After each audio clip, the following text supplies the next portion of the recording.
This Right. conference will now be recorded.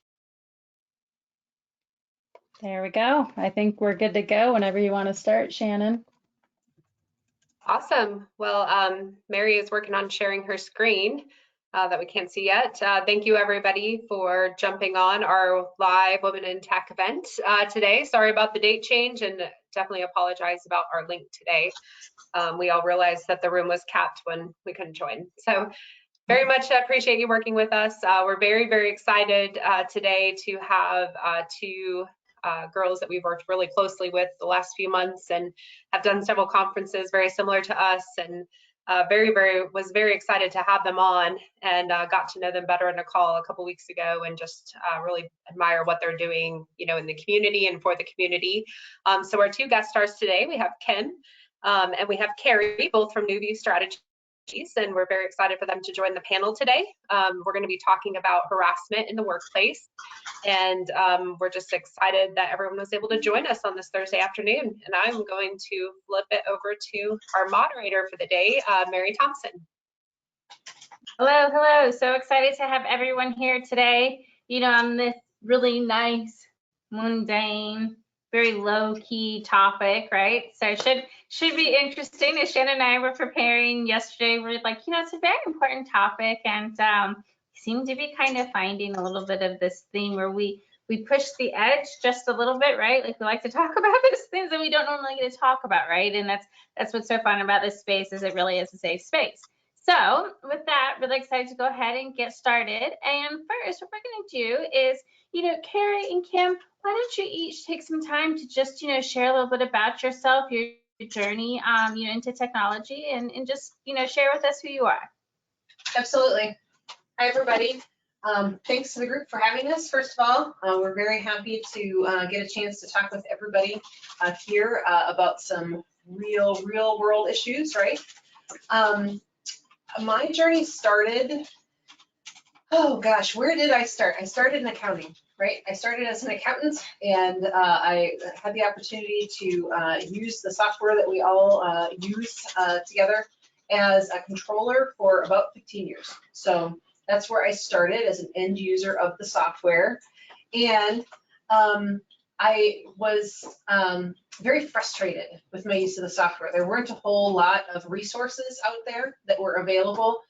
Google was not massively populated with stuff like it is today.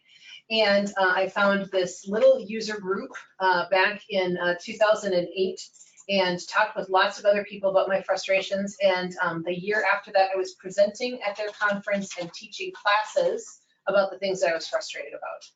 So I, you know, stepped out of my comfort zone. I had never done public speaking before then, and really just decided that I would tackle exactly what I was afraid of by putting myself out there. And 5 years after that, I was talking not only about functional and technical topics, but also what it was like to be a woman in this corporate environment that we're all in. And I know that half a dozen of the faces I see on this call, I've seen in those sessions before. We talked about lean in, we talked about the confidence code, we talked about making power poses and asserting yourself. And I have enjoyed very much that journey with this group and with many others. I was very happy to become an MVP about, gosh, it's almost 5 years ago now. I'm going to get my little blue chip in July, so I'm very excited. And I will tell you that our beloved Belinda was my person who nominated me to be an MVP. So, and I know that quite a few of you are in here have also been nominated by Belinda. So she's been a great mentor to us, but I think that the thing that I have learned in this journey of mine to be where I'm at today is don't be afraid to raise your hand. So raising my hand has gotten me very far. And Kim and I, almost 5 years ago also, formed this company together. We're co-founders of New View Strategies. And that was the ultimate time to raise our hands, where we said we want to really be in charge of our own destiny and be able to live our values absolutely fully in business and in life by having this company, and we work with the most amazing team of people who we've worked with in our community, and we have incredible projects that we get to work on because of that. I'm not sure I can top that. So I actually started my journey in IT a long time ago, like about 26 years ago. I actually started as an intern when I was going to college at a local government installation. And so I was actually working in the Child Development Center. I worked in the office. And my first exposure to technology was my boss came by and said, "Hey, you see that thing sitting over in the corner?" And I'm like, "Yeah, that computer?" She's like, "Yeah, whatever that thing is. Here's the book, and I want you to go figure out how to use it, because we're supposed to have all these records in it. Like it's a database or something, I don't know what it is." So she's like, "Do you think you could do that?" And I'm like, "Sure, yeah, I can do that." Knew nothing. I knew nothing at all about it. I'm like, okay, let me go figure this out. So I kind of started there, moved around in different offices. This was way back when the internet first started. So I actually conned some IT guy into running internet illegally to my building because I had to do special projects. Wrote my first database in like DBase 4. Now I'm like dating myself. But I think, the thing for me is I look all throughout my career, it's just kind of been that I didn't feel like there was anything I couldn't do. Like, right, I hadn't run into a problem that I couldn't solve. And I think that's what, it's kind of got me to where I am. And my mom likes to call it the bull in the china shop effect that I have. So, that's kind of been my motto. I met Kerry like 9 years ago. Yeah. At a conference, and she kind of twisted my arm, very strongly, and got me into speaking. So, so it's been a fun journey. Kerry is definitely the more outgoing person. I'm definitely more the technical and nerdy person. So, in that respect, we make a good team. Yep. Sorry, I think it's really cool.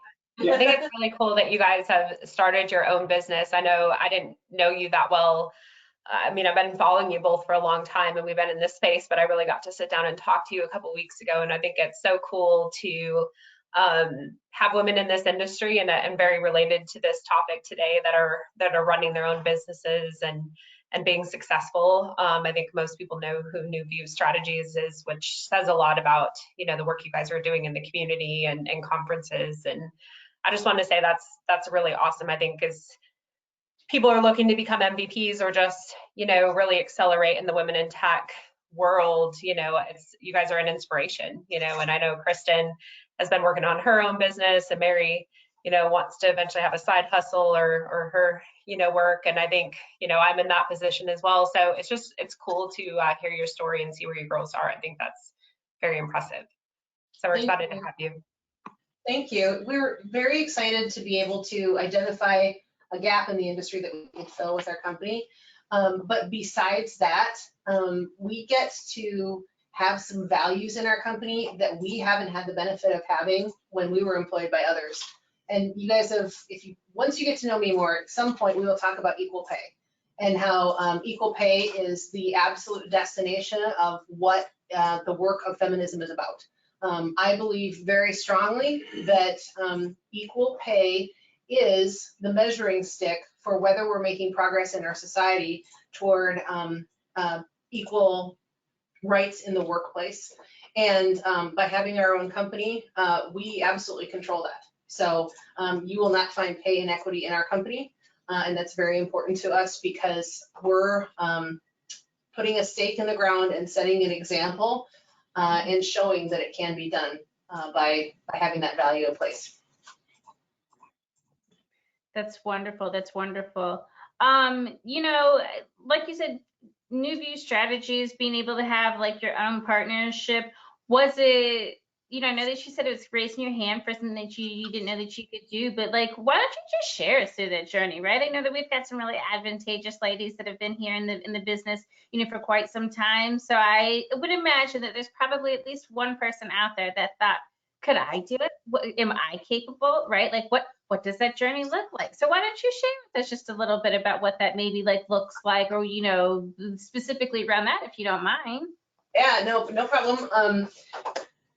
Gosh, I don't even know if we could say that it's typical, because we only know our own experience, and there's lots of other stories there, but we can certainly tell what we did. This company started from identification of a gap in the industry where we knew that customers needed the service that we provide, and we don't need to talk about that in particular today.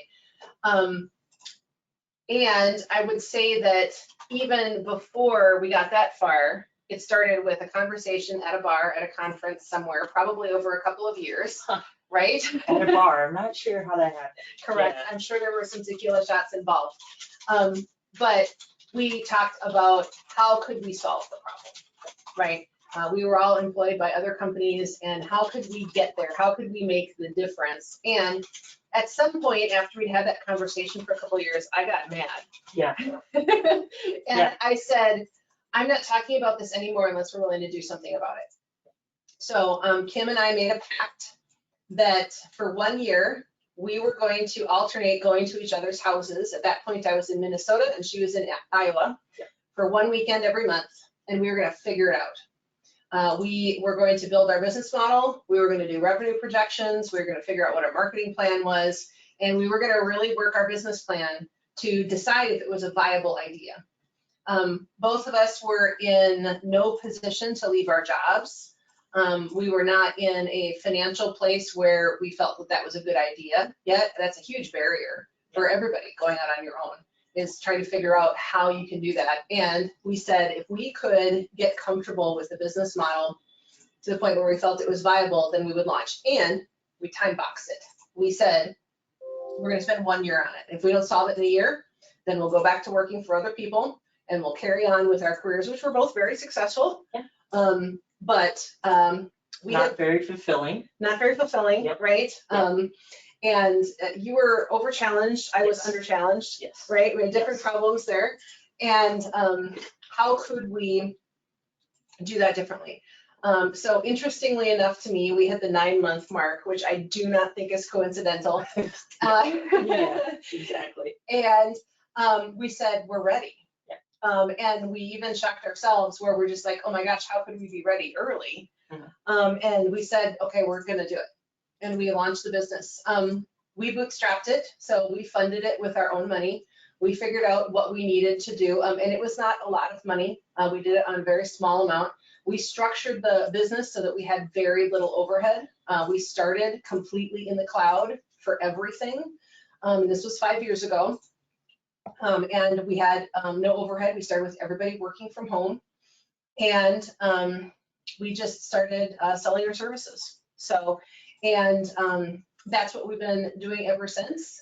So we're a group of 7 full-time employees now, and a whole bunch of contractors that we use also. And we really have a great time doing what we do.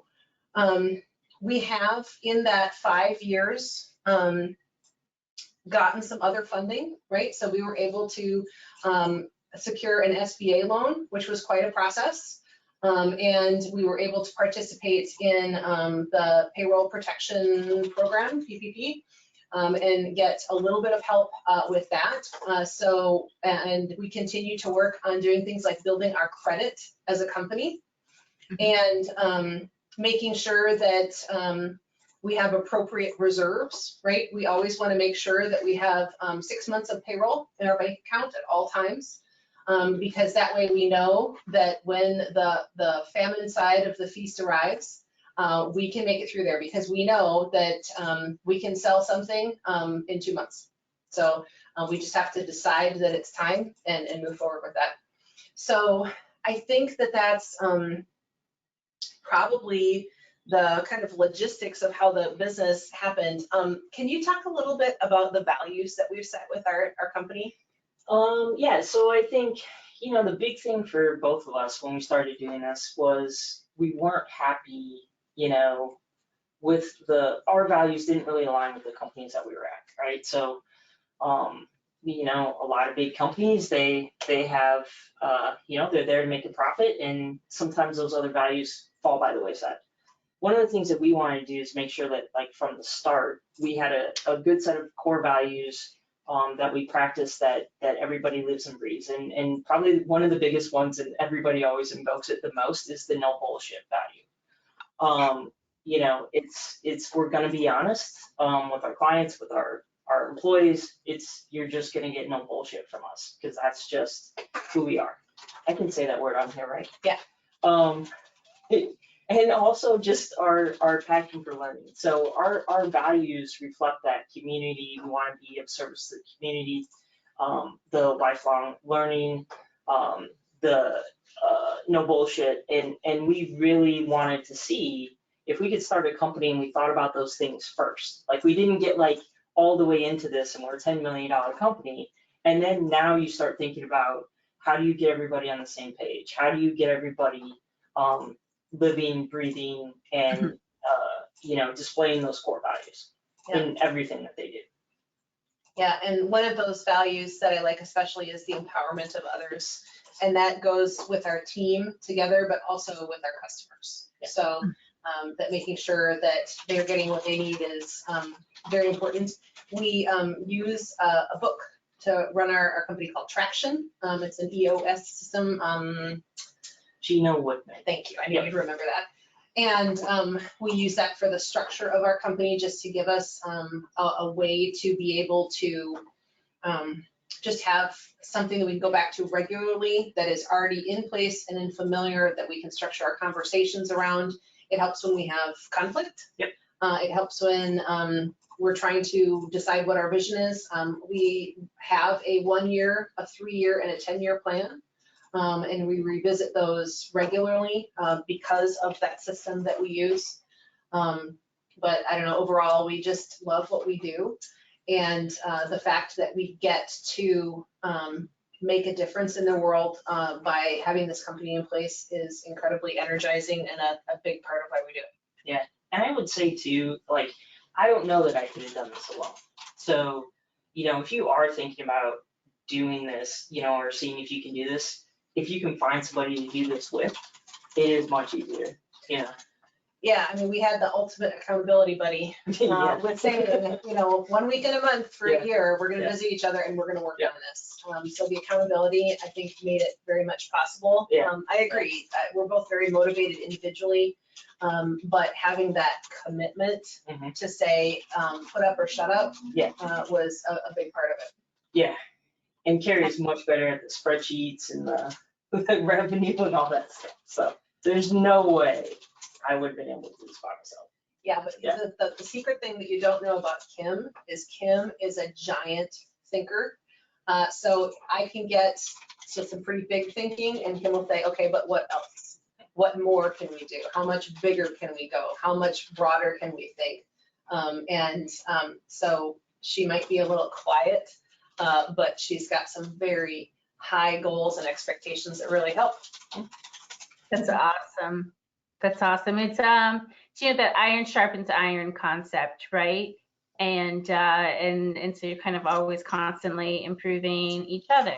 And one of the benefits of having your own company, right, is I'd be willing to bet that one of your other main goals, including equal pay, would be that nobody feels like they're worried about sexual harassment in your workplace, right? So that is my lovely transition into today's main topics, right? But I think it's really, really, really cool what you've done here. So thank you so much for sharing your story, right? And part of these reasons was to protect people, right? Like you said, to really make a difference so that people are safe in this type of environment. And it's kind of funny because we talk a lot.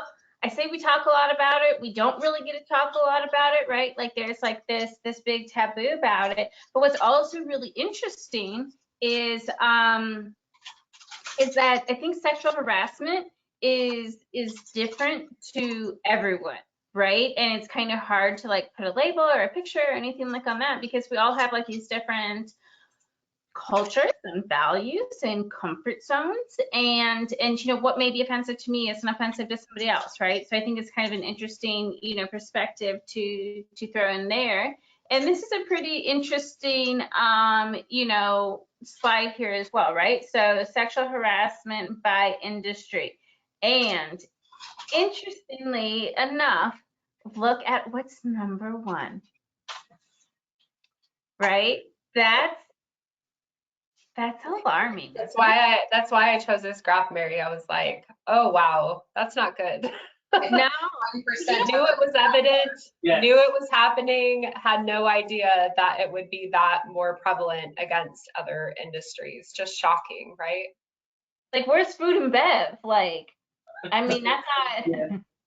you know, and I typically think that I've got like a pretty strong like backbone, right? To like the crap that people are gonna say to me. I'm like, and can like laugh it off because I mean, I bartended for like years and years and years, right? I mean, that was, if I'm being honest, that's part of the point, right? Like I'm gonna give just enough so that you stay on your side, you give me your money, right? And then you go home. Like I'm not trying to have this in between, like you think it's okay to like say more, right?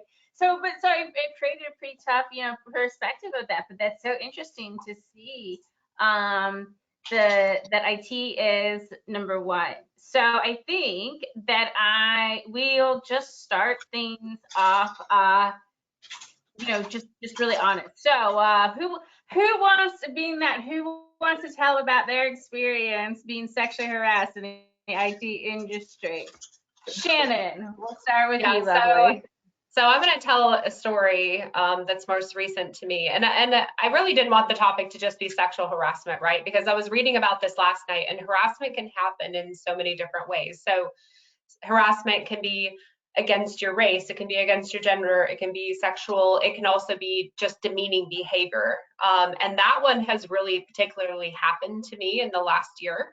And I'm obviously not going to name names, but I have been harassed, belittled, and this has happened even with client IT departments. I'll be honest with you, but you know, almost like you're not good enough, or you're not, you know, at the position where you can talk to me or you can be at the table with me.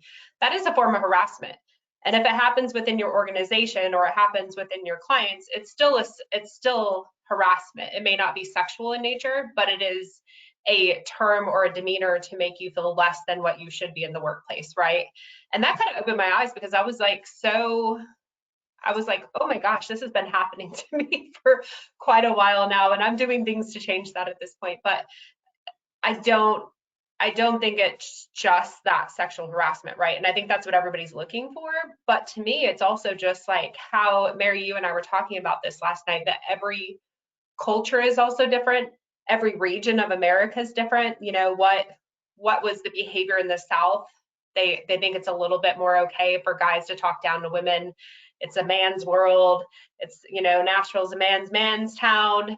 You know, those kind of behaviors, and you hear that and you're like, but that's not doesn't make it okay. Just because that's the culture doesn't make it okay. So this one really hit home, and then I started like evaluating in my head all the different times it's happened. But I will say that in the IM&T world, it's the sense that, especially for women, that we're just not at the same level, you know, and like Kerry and Kim said, they're trying to make that equal. They're pioneers, you know, truly, because that's not the case, even in our particular industry of dynamics, still not the case, you know, and I would love to see that change. So I'm so glad to hear you girls are making that change, and hopefully future companies will do that as well, you know. But it was interesting to just think outside of just sexual harassment and what other areas could qualify. So it's my thoughts. Yeah. Can I ask a question on that? And Kerry knows me, I always have questions more than answers. So yes, I agree with your comments, Shannon. It's not always sexual harassment, but it's also, oh, that guy's used to it, or, you know, that's the culture there, or he's from the South, don't take it offensive. Like, why are we always being told, you know, don't take it offensive to you, don't make it personal? And it's like, well, you can say the same thing to him, like, be more respectful.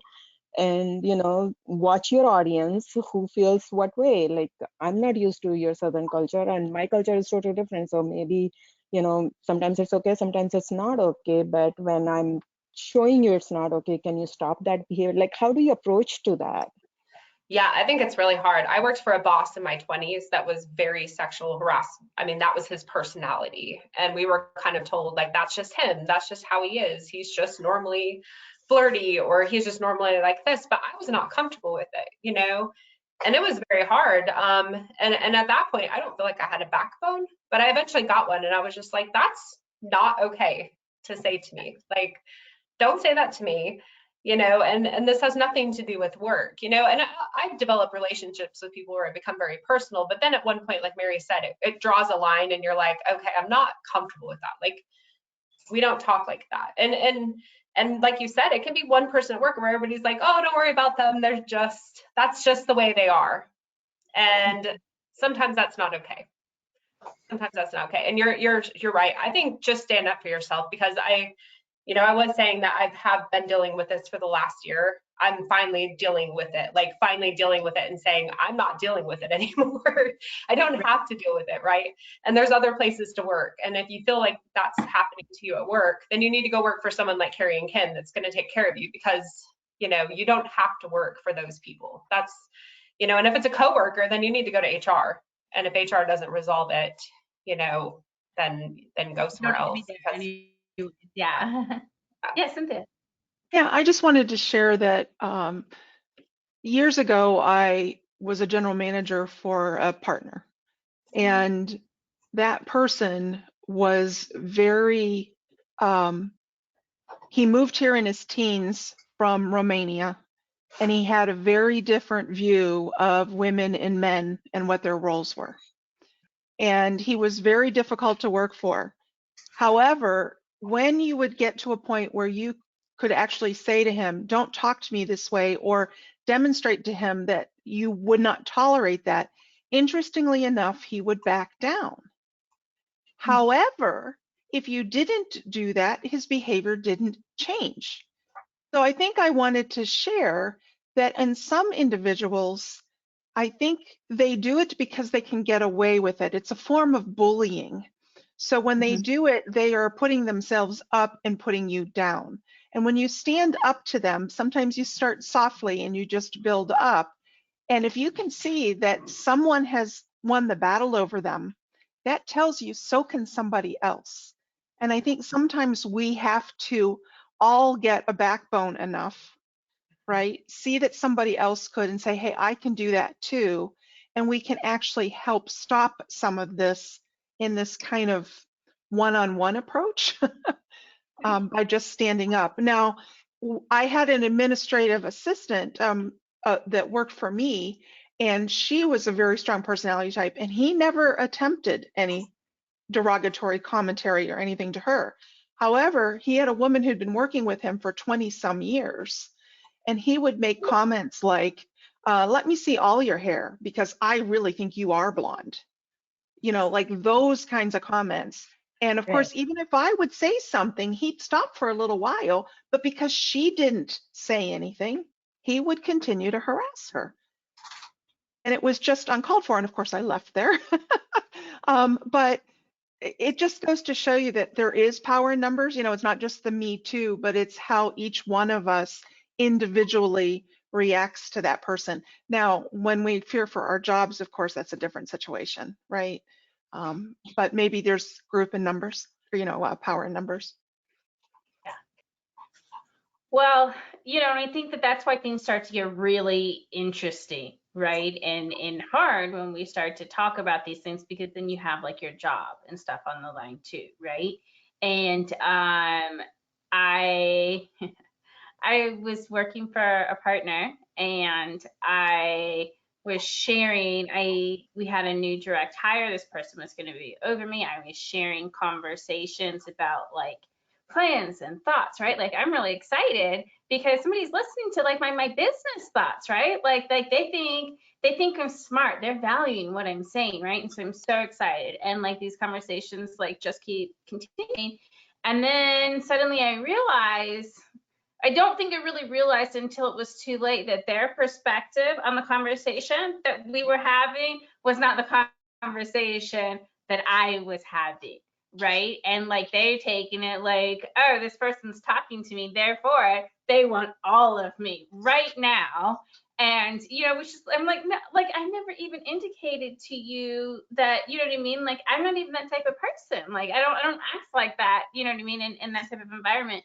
Needless to say, I ended up physically twice in one setting, physically having to fight this person off of me to say, like, this is not okay, right? And I didn't say anything because it was my job, right? And I was like, well, crap, what am I going to do? I had no idea what to do, right? But it tore me up inside. Honestly, like I didn't know what to tell my husband even. Like I mean, there's all these fears. It's not just work, right? It's like all of these things that we have to carry on because it's tough. And eventually I was supposed to go to some training thing, right? And I was going to have to go back around this person. And I was like, oh gosh, like I just can't even tell you the anxiety and fear and tears that came across me, because it was like, I'm gonna have to face this again. Like, what if this wasn't like a one time? Because like I told the person, I was like, look, this is not, you know what I mean? Like this isn't okay. And I kept waiting for an apology because there was alcohol involved, right? And then we have to make these excuses for ourselves, right? Like because there's alcohol involved, I have liability, right? But I didn't know what the situation was. I thought they would eventually apologize. They never even apologized to me. So then it was like, well, this makes it really awkward to see them again, right? Like if it was like a one-off, like, oops, I'm sorry, like I shouldn't have drank, like I misbehaved last night and I'm totally like I'm such a scumbag. Please forgive me, right? And that's a different thing. We make mistakes, but this person didn't even do that. Long story short, so I eventually reported it to HR because I didn't know how to go on this retreat, right? Long story short, they told me that if I wanted to keep my job, that perhaps I remembered the story a little bit differently. And it was horrible. And anyway, so when your job, and I'm gonna just tell you that the rest of the time that I spent at the place was absolutely horrible. And it haunted me for like a year after. I was sharing that with Kristen and Shannon like a while back, just that confidence and everything in it. So I don't know. I guess I just kind of share that, like in that Me Too, right? Like if you've been in a situation like me that you don't know how to talk about it, I'm there with you, right?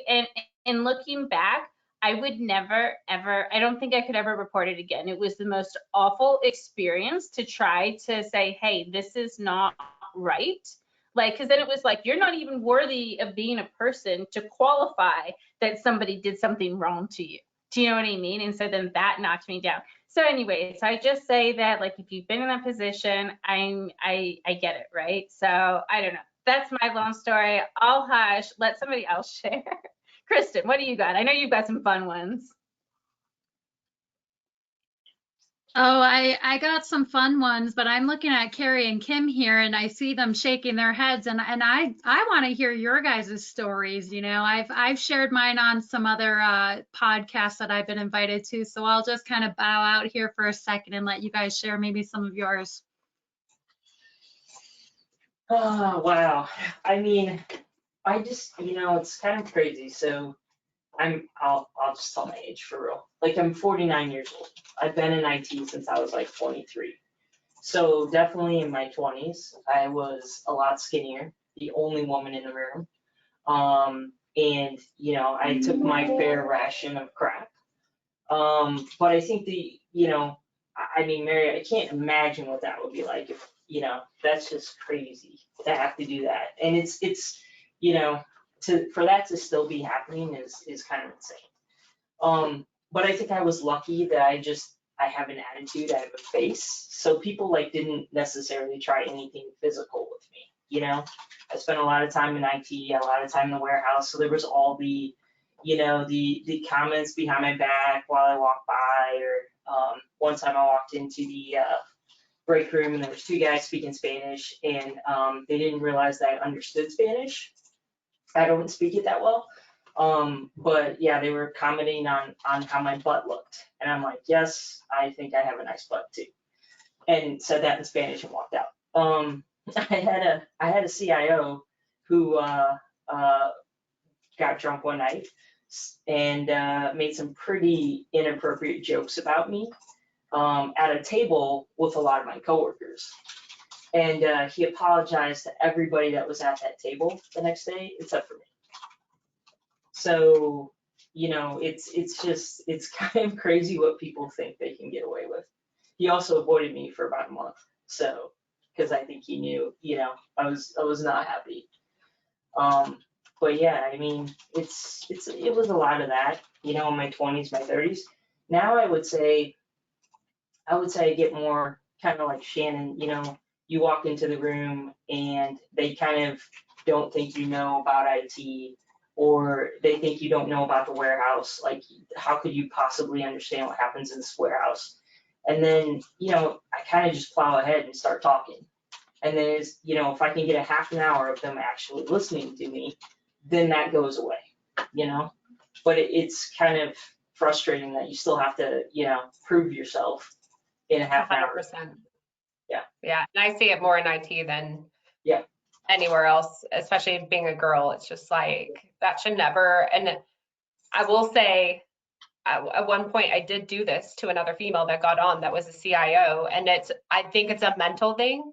Yeah. That I was like, okay, well, where's your CIO? And she's like, I am the CIO. And I was like, oh my gosh, that's awesome. But Yeah. my first reaction to her, it wasn't that I was downplaying that she didn't know what she was doing. It was just like, I was expecting a male. Yeah. And then I'm like, that is awful. Why am I thinking like that? But 90% of who I deal with is men. So, you know, it's like, how do we change that bias? I know Cynthia put that in there. I don't know. But I think it's these radical conversations that we have where we make people more aware, you know, and awareness, I think, can change things. So, Well, yeah. let me just say really quickly, I actually felt IT was refreshing because try manufacturing and construction. Yeah. Agreed. I come from the same exact perspective with you. Yeah. Yeah. So I actually But- think it's less. I mean, what I've been, but I've also, my IT started with an author developer of software back in 1999. And I saw it as a refreshing change because the company was an IT or software company, but we were selling and servicing construction companies. So what was visible in the construction companies was worse than what we had in IT. So there's always somewhere worse, you know, I think. And then when I moved into the NAV space, we were servicing manufacturing. And most of the owners of the companies that I worked with were in their 50s, and they were still wearing the dark suits and the white shirts and the, you know, whatever. And it was a man's world. And the only women that worked there were the ones answering the phones and getting the coffee. Yeah. And you came in as a consultant to help them implement their ERP system. And they were wondering when the boss was going to be there, because obviously you were there to take notes. You know, so it just depends on the industry, I guess, right? Yeah, I agree. I was in a demo one time with 50 manufacturing leaders, a demo of Dynamics. And I've never been more intimidated in my life because I felt like the intimidation started the second I walked in the room and I was a girl. And here I am trying to show this software to women. And they're like, well, this is how you do manufacturing. I'm like, yeah, I know. I worked in manufacturing, but I shouldn't have to prove that to you. But again, it's that bias. You know, I think bias sways everything. What about you, Kerry? So, oh gosh, I've had some pretty harrowing experiences. I actually worked in sales in the mortgage industry for a while before I was an accountant. And that was awful, truly. And, but I think I'm kind of reflecting on Cynthia's question, what else can we do about it, right? So one of the things, other than forming your own company, that you absolutely can do is make sure that you know who your posse is. So I have received more benefit from having other women speak up for me, and I speak up for other women as often as I can to help with all of those microaggressions that we see, right? So we've all got stories, unfortunately, of things way beyond microaggressions, but the things that you see in your day-to-day when you're the only woman in the room, those microaggressions are very real. And I think a lot of times we don't feel like it's enough, right, to report it, right, to reach out for help, that kind of thing. But it is. It's that drip of water that wears down your rock, right? So I want you guys all to be on the watch out for that, what's happening with other people around you, and then call it out, right? So what are microaggressions? Interrupting, questioning expertise, moving physically in front of somebody who's speaking, right? All of those things are microaggressions. And the thing I think of very strongly was something that happened to me in the MVP community. I was on an MVP panel. I was the only woman in the room. And we were having some discussions, and we were kind of sitting, like in chairs in a room, kind of almost round robin style, but it was like, it wasn't a panel in front of the room. And I was speaking, and I actually had another MVP who stood up and stood in front of me, interrupted me, and then started talking to other people. And I got up out of my chair, and I moved in front of him, and I stood up in front of him, and I put my hand in front of his face, and I said, I wasn't finished speaking. It And was I continued doing. amazing. It was like the most amazing thing. It was super scary. Like, I was shaking. Oh yeah, I had your back. We could totally take it. I know, well, Yeah. and I have my posse with me, Yeah. so that really helped have the strength to do that, because we had, 3 or 4 women Yeah. who came to that particular panel, specifically because I asked for support. I was nervous. Yeah. And I said, hey guys, I'm super confident, but this one's getting me. I could use the support. But think about when you're in a demo situation. Think of when you're in a training situation. Think of when you're just in a plain old meeting, right? And you see somebody interrupting a woman in the room, right? You are to speak up and say, hey, she wasn't done yet. Or, hey, Kristen just had that idea 5 minutes ago, and I'd like to hear a little bit more about what she had to say about it, right? Don't be afraid to speak up, because I feel like that's very much our alternative. Reporting that kind of stuff to HR doesn't work. Like, Mary, your example is classic, right? You had a very clear-cut example, and it didn't help. And these other smaller everyday things are not as clear cut. So helping each other and being present and being not aggressive, but assertive for each other, I think is one of the more effective things I see that's making a difference. Right. Yeah, and I think Marie said, how do you handle it when your boss and even your CEO will not listen? 100% at this point in my life, and this is not advice I would have given myself in my 20s and early 30s. Quit that damn job and go work somewhere else. I don't know what else to tell you. Like, I've seen it in organizations where it's a rampant problem. Like Mary said, that probably was rampant where she was working. You can tell the HR, you can tell the CEO, and if that's acceptable to them and there's no change happening, you're never going to make that change to that organization. You may change a person, but you're not going to change the organization. Mm-hmm. Right. I have a little story now that I'll share. And a few weeks ago, I was at a client's office, and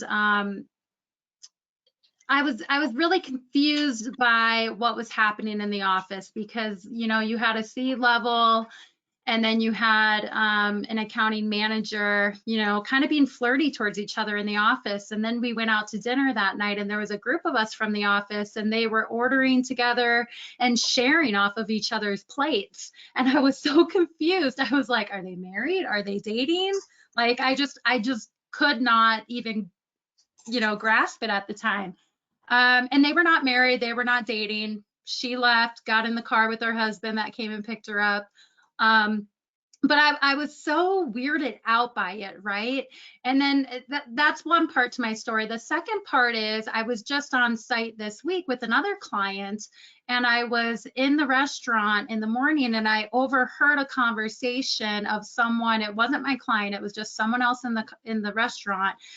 And it was 2 men.